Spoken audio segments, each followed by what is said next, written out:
Hi guys, thank you so much for watching and joining me today. Today our lesson is going to be about Goldilocks and the Three Bears. This is a book that we do have in our library in our classroom, and I am super happy because today we're going to be reading the book, discussing some of the details from it.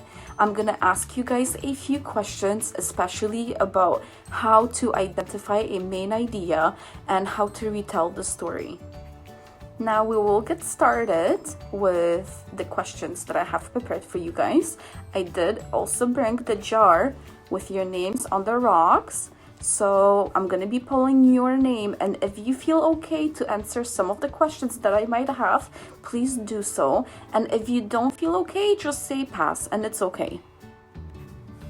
So my first question is, how do you identify the main idea in a book? Who can tell me? Now my second question is, do you guys remember how to retell a story? What are some of the parts that are included to tell a story, and how to retell it, how to discuss the beginning, the middle of the book, and the ending? Now guys, there are 5 things that we have to remember when we are retelling a story. First, we have to know the setting of the story. So what time and place is the story taking place in? Where is the story happening? Is it morning? Is it afternoon? Is it evening? The second part is the characters. Who are the people or the animals that are in the story? Now the third part is the problem. What are some of the characters struggling with? What are some of the things that they are having issues with? The fourth thing is the happening, the event, beginning, middle, and ending. What is happening at the beginning of the story? What is happening in the middle of the story? And what is happening at the end of the story? And now the fifth part is the solution. How is the story tied up? We will be focusing on a 5-finger retelling, which is the character, the setting, beginning, middle, and ending. I will want to know what you guys can tell me about the book, where we see the characters, the setting, beginning, middle, and ending, because these 3 components are going to be very important when we do our worksheet at the end of our lesson. Now, why don't we get started with the book? So the book, Goldilocks and the Three Bears. I am wondering, what are some of the things that come to your mind when you look at the cover? What are some of the things that you see? Now take a look, take a few seconds. Now, why don't we get started with reading the book? The book's title is Goldilocks and the Three Bears, told by Heather Emery and illustrated by Stephen Cartwright. Goldilocks and the Three Bears. The 3 bears live in a forest. There's great big father bear, there's a middle-sized mother bear, and there's tiny wee baby bear.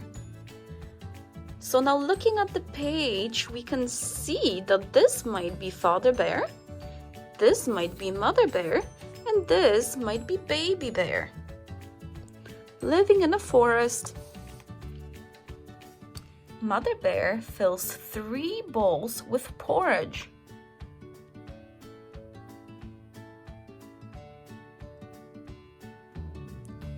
But it's too hot to eat. We'll go for a walk while it cools, says father bear, and they go out of the cottage.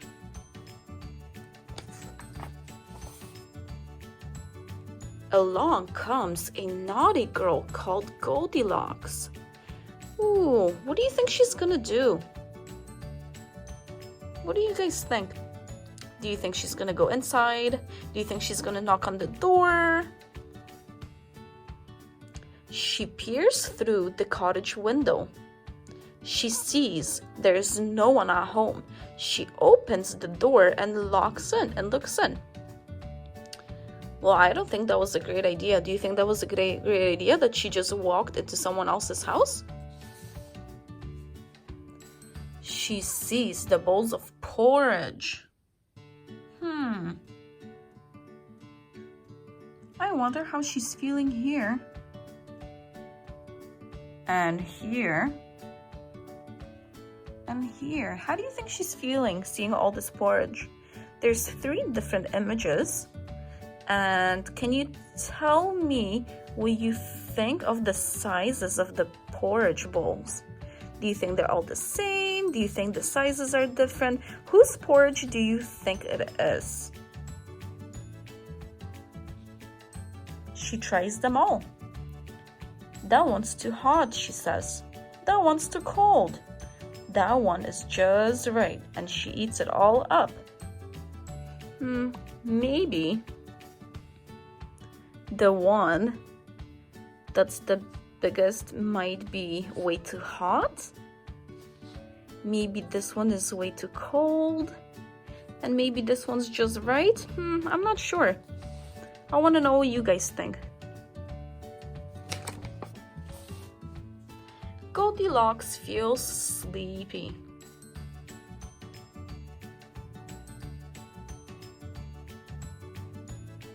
She sits on Father Bear's chair. That's too hard, she says. That's too soft, she says. Trying Mother Bear's chair. So she doesn't like 2 of these chairs. I wonder if she's gonna like the green chair. Do you guys think she's gonna like the green chair? She sits on Baby Bear's chair. Oh, look what happened. Oh no. This is just right, she says, and goes to sleep. There's a crack. Oh no. The chair breaks and she falls on the floor. Well, Goldilocks is so tired. She really wants to take a nap, but it looks like she is not going to be taking a nap on that chair. Goldilocks goes into the bedroom. Look at all these sizes of these beds. And she's trying the beds as well. The huge bed, the middle bed, and I wonder if she's gonna go inside the small bed. She lies on Father Bear's bed. That's too high, she says. She tries Mother Bear's bed. That's too low, she says. She lies on Baby Bear's bed. Oh, and she looks so cozy. But I can see something in the window. What do you guys notice in the window? Oh no, you guys might be right. This is just right, she says. Soon she is fast asleep. She doesn't hear the 3 bears come into the cottage. The bears want their breakfast. Well, it looks like the bears came back into the cottage and they came to the table. They are trying to sit at the table and perhaps eat some of their porridge. But Father Bear says, "Who's been eating my porridge?" Mother Bear says, "Who's been eating my porridge?" Oh no, I wonder what's gonna happen now. Baby Bear looks at his bowl. Oh, what's happening to Baby Bear? Who's been eating my porridge? And they've eaten it all up, he says. He starts to cry big tears.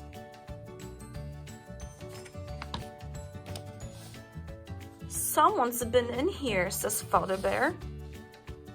Oh yeah, I think Father Bear is right.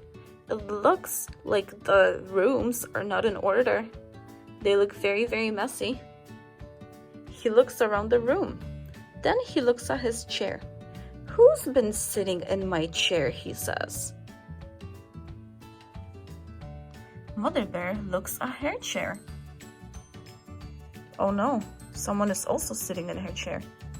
I wonder who it was. Who's been sitting in my chair, she says. Who's been sitting in my chair and broken it, says Baby Bear. Oh, looks like he's very, very sad and he's crying because his chair is broken.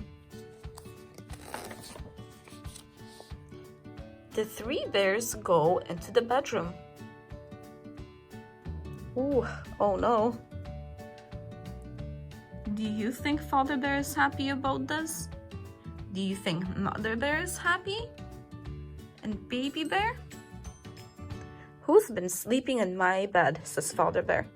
Who's been sleeping in my bed, says Mother Bear. Now Baby Bear looks at his bed. And it looks like someone is in his bed. Oh no, who's been sleeping in my bed, he says. And look, she's still in it. Goldilocks wakes up quickly, super quickly. She looks like she's very, very scared.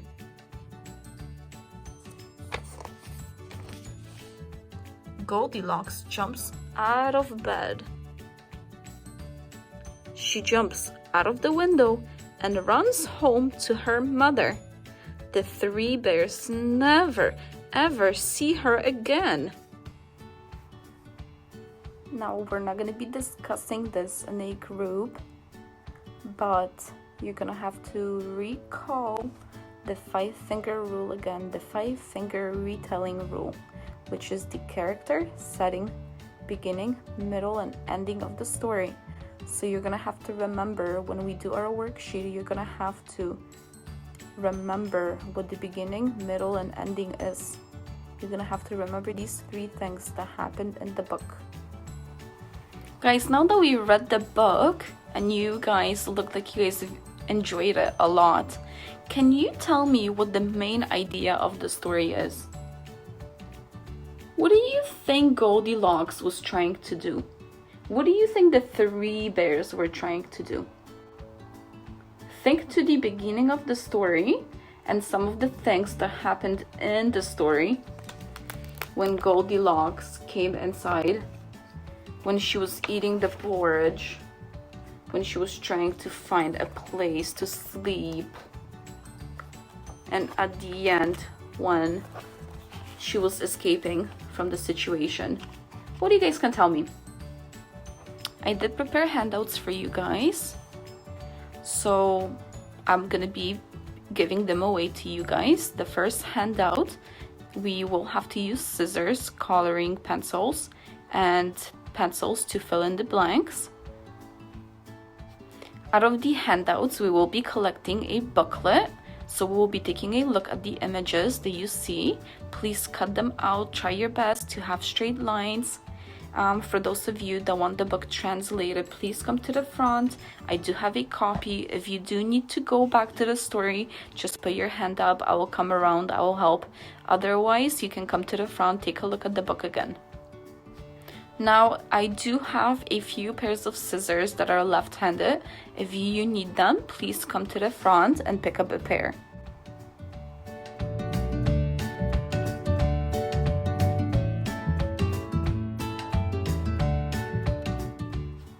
Now guys, just so you know, this assignment is meant for you to do it on your own. If you need to work with a partner, I would appreciate if you guys could ask first for permission. But this is independent work because I will be checking to see if you guys are able to retell the story. Thank you guys for completing the assignment. Now I would like for all of us to sit together. And I'm gonna ask you guys a few questions. What are some of the things that you enjoyed about the book? What is your favorite part? I want you to think of an answer and I will be choosing your name out of the jar to answer. Thank you guys so much for listening to my lesson and watching it. Now, the whole purpose of this assignment is for students to be able to recollect their memory and retell a story, as well as identify what the main idea in the book is. Now, as we would be reading the book, I would be asking questions, stopping to make sure that the students are able to follow along. I would also want the students to feel okay when they are being asked questions. So if they don't feel confident enough in their answer, I would just advise the student to say pass, and it's okay. If they don't feel like answering, it's totally fine. I would like to have as many students participate in the lesson as possible. This is why creating a jar with rocks that have each student's name on it, I would be able to tell who has answered a question and who hasn't yet. For my ENL student, I would like to have the book translated into their language, as well as have a support staff help them out with the assignment. For all the other students that have any other kind of disability, I would be accommodating students to give them more time to finish the assignment. I will also be providing scissors that are left-handed to make sure that all students are able to complete the work. If someone does need help that does not have accommodations or modifications, then I would be okay with having them finish the assignment later. Now, during the time when students are completed their assigned task, I would be walking around the classroom to make sure that students are completing it, that they do understand it. I will make sure that students feel comfortable enough to ask questions and ask if they need any kind of help. To assess my students, I will be using the booklet that they have created to make sure that they have understood the book, that they do understand what the main idea of the book is, that they are able to revisit the story from their own memory, to recollect that memory and be able to put the images as they should be. And also through that, I will be able to assess them. The booklet will give me the idea if they do understand or if they don't.